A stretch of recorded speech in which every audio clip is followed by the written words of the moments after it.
Hallelujah. मुझे सुनने वाले हर एक को जल्द आने वाले यीशु मसीह के नाम में आप सभी को प्रेम भरा सलाम। मैं आशा करता हूँ आप सभी दिन प्रतिदिन लगातार यीशु मसीह में बढ़ते जा रहे हैं।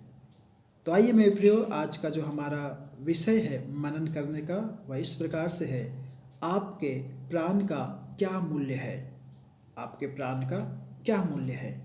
मेरे प्रियो, यदि आप मरकुस रचित सुसमाचार अध्याय 8 आयत 36 पढ़ेंगे, वहाँ पर स्पष्ट रूप से यीशु मसीह द्वारा कहा गया एक वचन है। वचन इस प्रकार से कहता है, यदि मनुष्य सारे जगत को प्राप्त करे और अपने प्राण की हानि उठाए तो उसे क्या लाभ। एक और बार फिर से, यदि मनुष्य सारे जगत को प्राप्त करे और अपने प्राण की हानि उठाए तो उसे क्या लाभ। मेरे प्रियो, यीशु मसीह द्वारा कहा गया यह वचन हमारे कानों में एक तुरही के नाई या फिर एक तेज आवाज़ के तरह होना चाहिए, एक तेज आवाज़ की तरह सुनाई देना चाहिए। यह वचन हमारे लिए बहुत ही अति रुचिकर विषयों के ऊपर ध्यान देता है या फिर ध्यान केंद्रित करता है, और वह यह कि आपका प्राण एक विशेष है, या फिर यह वचन आपके प्राण के विषय में चर्चा करता है। यीशु मसीह द्वारा कहा गया यह वचन हमारे जीवन एक बहुत बड़े लाभ और नुकसान की ओर हमारा ध्यान केंद्रित करता है, और वह यह है कि यदि मनुष्य सारे जगत को प्राप्त करे, आपके पास सब कुछ है, इस दुनिया की बेशुमार दौलत शौहरत सब कुछ है, और आखिरी में यदि आप आपके प्राण का हानि उठाते हैं, आपका प्राण नष्ट हो जाता है, तो क्या लाभ है। मेरे प्रियो, यह स्वर्ग की ओर से उठने वाला पहला कदम है, जिसे हमें यह बताता है कि आपका प्राण बहुत ही मूल्यवान है, या फिर आपका प्राण बहुत ही कीमती है। मेरे प्रियो, आजकल दुनिया की बातों को लोग बहुत ज़्यादा महत्व देते हैं, और वे दुनियादारी में, कई रीति रिवाजों में, शरीर की बातों में, है ना, अपने शरीर को डिलडोल बनाने में, है ना, इन सारी बातों की ओर ज़्यादा महत्व देते हैं। लेकिन वहीं उनके अनंत काल के जीवन के विषय में वे थोड़ा ही विचार करते हैं या फिर कम सोचते हैं। आज जिस जीवन को हम इस शरीर में बिताते हैं, केवल यही जीवन नहीं है, एक और जीवन है जिसे अभी शुरू होना बाकी है। मेरे प्रियो, पवित्र शास्त्र बहुत ही स्पष्ट रूप से कहता है कि मानव शरीर 3 तत्वों से बना है, और उसके अंदर प्राण, आत्मा और शरीर है ना। शरीर, प्राण, आत्मा है, और इन्हीं तत्वों से मनुष्य जीवित है ना। और जिस कारण से मनुष्य अपने आप में एक विशेष खूबी रखता है या फिर एक विशेषता रखता है। हमारे पास जो प्राण है, हमारे अंतिम श्वास के साथ सब कुछ खत्म नहीं हो जाएगा, न ही यह उस समय खत्म होगा जब डॉक्टर हमें अंतिम बार देखेगा और फिर हमारे शरीर को तैयार किया जाएगा कि वो अब ताबूत में रखा जाए, और रखे जाने के बाद बंद कर दिया जाए, जहाँ पर राख से राख और मिट्टी से मिट्टी मिल जाती है, और फिर कब्र में भी हमारा शरीर जा बसता है। लेकिन उस समय या फिर यह सब होने के बावजूद भी उस समय भी हमारी आत्मा जीवित रहती है, हमारा प्राण जीवित रहता है। हमारे अंदर कभी भी नहीं नष्ट होने वाला एक प्राण रहता है, एक आत्मा रहता है। मेरे प्रियो, एक ऐसा समय आने वाला है जब सूर्य अपना प्रकाश देना और चंद्रमा अपना रोशनी देना बंद कर देगा, परंतु दीन मनुष्यों का प्राण तो ऐसे तत्वों से बना है जो कि सृष्टि के विनाश को भी सहकर सदैव काल के लिए जीवित रहेगा। हमें इस अविनाशी प्राण की जिम्मेदारी और उसकी गंभीरता का एहसास होना चाहिए। मेरे प्रियो, यदि आप पवित्र शास्त्र को पढ़ेंगे, बाइबल पढ़िए और जानिए कि वो इसके विषय में और क्या कहती है।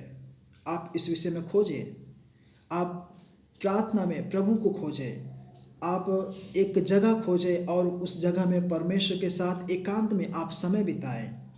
और यदि आपसे कोई ऐसा आप क्यों कर रहे हैं, यदि कोई पूछता है तो आप उन्हें बहुत ही दिलेरी से आप उत्तर दें, मैं ऐसा इस कारण से कर रहा हूँ क्योंकि मेरे पास एक प्राण है। और जो अगली बात मुझे उस या फिर आपको उस व्यक्ति से कहना है वह यह है कि कोई भी इस प्राण को खो सकता है, इस प्राण को नष्ट कर सकता है। मेरे प्रियो, एक बात याद रखिए, आप अपने प्राण को बचा सकते हैं। आप स्वयं या खुद परमेश्वर के साथ अपनी शांति बनाकर नहीं रख सकते। आप स्वयं अपना एक भी पाप माफ नहीं कर सकते या फिर साफ नहीं कर सकते। आप स्वयं परमेश्वर की पुस्तक में दर्ज लिखा हुआ अपने अपराधों में से एक को भी मिटा नहीं सकते। आप स्वयं अपना हृदय परिवर्तन नहीं कर सकते हैं, लेकिन एक बात है जो आप कर सकते हैं और वो यह है कि आप अपना प्राण खो सकते हैं, उसे नष्ट कर सकते हैं। मेरे प्रियो, जब प्राण खो जाता है तो वह कहाँ को जाता है या फिर वह किधर जाता है? इसका तो एकमात्र ही जवाब है या उत्तर है, वो तो केवल सिर्फ एक ही स्थान को जाता है और वह है नरक। और यदि आप बाइबल में पढ़ेंगे तो नरक के विषय में बहुत स्पष्ट रूप से पवित्र शास्त्र में लिखा गया है, नरक जैसा विनाशकारी जगह और कुछ भी नहीं। खोया हुआ प्राण एक ऐसे स्थान को जाता है जहाँ की आग कभी नहीं बुझती, जहाँ का कीड़ा कभी भी नहीं मरता, जहाँ सदैव काल के लिए या फिर सदा काल के लिए बेहाली और उसी में खो जाना है। आप वहाँ से बाहर नहीं आ सकते और वह स्थान है, वह जगह है नरक। एक ऐसा स्थान जो ऐसे ही प्राण के लिए बनाया गया है। मेरे प्रियो, यदि आप पवित्र शास्त्र पढ़ेंगे तो भजन संहिता अध्याय 9 आयत 17 इस प्रकार से कहता है, दुष्ट अधोलोक में लौट जाएंगे, है ना, दुष्ट अधोलोक में लौट जाएंगे तथा वे सब जातियां जो परमेश्वर को भूल जाती हैं। तो मेरे प्रियो, स्वर्ग और नरक एक दूसरे से आपस में मेल नहीं खाते हैं, तो इसलिए जो दुष्ट हैं या फिर वे जो परमेश्वर को भूल गए हैं, भूल जाते हैं, वे सब उस अधोलोक में जाएंगे। मेरे प्रियो, अब जो अगली बात मैं आपको बताना चाहता हूँ वह यह कि किसी भी मनुष्य का प्राण बच सकता है। मैं आप सभी को यह अजीब सी बात बताने के लिए कि प्रत्येक के पास एक प्राण है जिसे प्रत्येक मनुष्य खो सकता है। प्राण के खोने की भरपाई किसी भी चीज़ से नहीं की जा सकती। और मैं आपको बहुत ही दृढ़ता से बताता हूँ कि प्रत्येक मनुष्य का प्राण उद्धार पा सकता है, क्योंकि प्रभु यीशु मसीह एक ही बार में सबके लिए मारे गए। यीशु मसीह परमेश्वर का पुत्र क्रूस पर आपके और मेरे पापों की कीमत चुकाने के लिए चढ़ गए।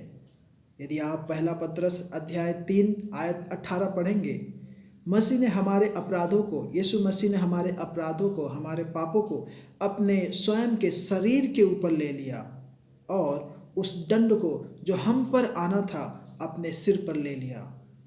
यदि आप यीशु मसीह को अपने पापों की क्षमा मांगेंगे, अपने पापों से क्षमा मांगेंगे मेरे प्रियो, तब आप जानेंगे कि आपका प्राण अनंत काल के लिए बच सकता है। और इतना भी नहीं, यदि आप यूहन्ना रचित सुसमाचार अध्याय 3 आयत 16 पढ़ेंगे, आप वहाँ पर उस परमेश्वर के प्रेम को समझ पाएंगे कि परमेश्वर ने कितना बेशुमार प्यार किया आपसे। मेरे प्रियो, परमेश्वर किसी जानवरों के लिए नहीं आए इस पृथ्वी में, लेकिन परमेश्वर मनुष्यों के खातिर, मनुष्यों के लिए इस पृथ्वी में आए ताकि कोई भी प्राण नरक में ना जाए, कोई भी प्राण नष्ट ना हो। इसलिए पवित्र शास्त्र इस प्रकार से कहता है, क्योंकि परमेश्वर ने जगत से ऐसा प्रेम किया कि उसने अपना इकलौता पुत्र यीशु दे दिया, यीशु मसीह दे दिया, ताकि जो कोई भी उस पर विश्वास करे वह नष्ट ना हो परंतु अनंत जीवन पाए। तो होने पाए मेरे प्रियो, हम अपने आप को जांचें, हम अपने आप को परखें और अपने प्राण को हम बचाएं, अपनी आत्मा को हम बचाएं, हम उस यीशु मसीह में और भी निर्भर हो जाएं और भी अपने प्राण को मजबूत करें, अपनी आत्मा को यीशु में मजबूत करें, ना कि ऊपर की बातों को, शरीर की बातों को दिखाने के लिए। तो होने पाए परमेश्वर इन वचनों से आपको आशीष करे, अनुग्रहित करे। आइए हम प्रार्थना करें। प्यार प्रभु, धन्यवाद परमेश्वर इस सुंदर समय के लिए। सुने हुए वचन के अनुसार परमेश्वर यीशु राजा, हम सभी के बेशकीमती इस प्राण को परमेश्वर मूल्यवान समझने के लिए तू हम सभी को सहायता मदद कर। प्यार प्रभु जी, यीशु राजा, तू हर एक प्राण का बहुत ही मूल्य समझता है। धन्यवाद परमेश्वर। प्यार प्रभु जी राजा, प्रार्थना करते हैं जो वचन सुने तो उन सबको आशीष कर, अनुग्रहित कर परमेश्वर। और यीशु मसीह हर एक की प्राण को संभालने के लिए, बचाने के लिए तू सहायता मदद कर। प्रभु जी, तूने हमारी प्रार्थना विनती सुना। धन्यवाद। यह प्रार्थना यीशु के नाम से मांगता हूँ। आमीन, आमीन। प्रभु आप सभी को आशीष करे, अनुग्रहित करे। धन्यवाद।